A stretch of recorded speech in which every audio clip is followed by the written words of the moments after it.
La première raison pour laquelle les riches évitent les pauvres, c'est qu'ils sont sous-développés. Écoutez mes amis, il y a tellement de gens qui vivent bien en dessous de leur potentiel. Et quand vous devenez riche, disons millionnaire ou milliardaire, vous savez qu'il y a tellement de gens qui ont besoin de votre aide. Mais vous ne pouvez pas leur donner du temps parce qu'ils ne vont probablement rien faire des informations que vous allez leur donner.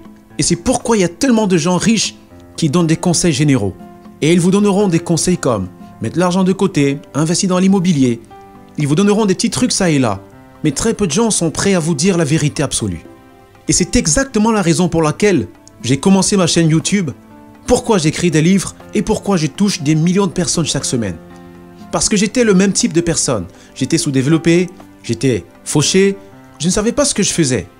Mais je savais qu'une fois que j'aurais lu des livres, que j'aurais étudié de meilleurs professeurs et que j'aurais observé toutes les choses que les gens riches faisaient, je saurais que j'avais ce qu'il fallait pour devenir riche et vous le savez aussi.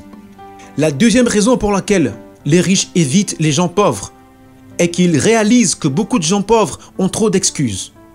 Quand vous parlez aux pauvres, vous allez vous rendre compte qu'ils vont vous dire toutes les choses qu'ils ne peuvent pas faire, tous les endroits où ils ne peuvent pas aller, et toutes les personnes qu'ils ne peuvent pas rencontrer, juste parce qu'ils n'ont pas d'argent. Mes frères, ce n'est pas de cela qu'il s'agit. Ce n'est pas parce qu'ils n'ont pas d'argent, c'est parce qu'ils n'ont aucune imagination. Ils n'ont pas de foi. Ils n'ont pas assez de raisons de gagner. Parce que si vous avez plus de raisons de gagner, vous aurez moins d'excuses pour perdre. Donc, ce que je dis, c'est que beaucoup de riches évitent les pauvres parce qu'ils savent qu'ils sont pleins d'excuses. Qu'ils vont accuser le gouvernement, le système de sécurité sociale, leurs dettes. Ils ne vont pas imaginer ce qu'ils doivent faire pour devenir ce qu'ils doivent être. Et donc les riches les évitent complètement.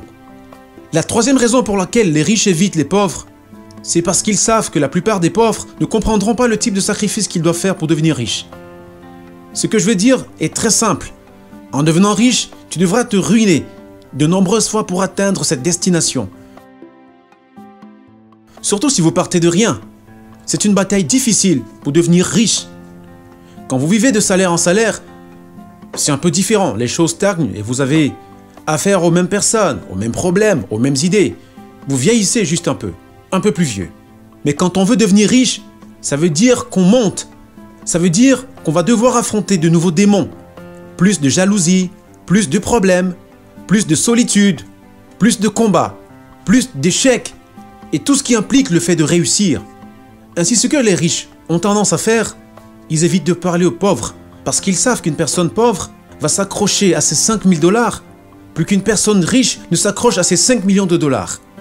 Ils savent qu'il va être plus difficile de parler à une personne pauvre de la richesse que de parler à une personne riche de la pauvreté. Ils ont étudié cette chose. Ils comprennent cette psychologie. Ils savent comment ça marche. Donc, ils ne vont pas perdre leur temps à expliquer chaque chose à chaque personne pauvre parce qu'ils savent que cette personne ne va rien faire avec cette information. Au lieu de cela, ils transmettent cette information à des personnes de confiance qui cherchent à atteindre la richesse. La quatrième raison pour laquelle les riches évitent les pauvres est qu'ils savent qu'ils ont des mauvaises habitudes en matière d'argent. Comme je l'ai déjà dit, la plupart des pauvres vivent de chèque de paie en chèque de paie. La plupart des gens de la classe ouvrière n'ont pas plus de 10 000 $ en banque. Et si c'est le cas, ils ne vont probablement pas faire quoi que ce soit avec cet argent. Et donc, les riches reconnaissent ce fait important. Ils savent que 99% des gens qui ont moins de 100 000 $ en banque ne vont rien faire. Ils vont jouer la sécurité. Ils vont vivre en paix. Et ils vont chercher plus de sécurité. Parce que c'est ce qu'on leur a appris à faire. Mais une personne riche, c'est qu'elle doit prendre des risques. Et c'est qu'elle doit se sacrifier.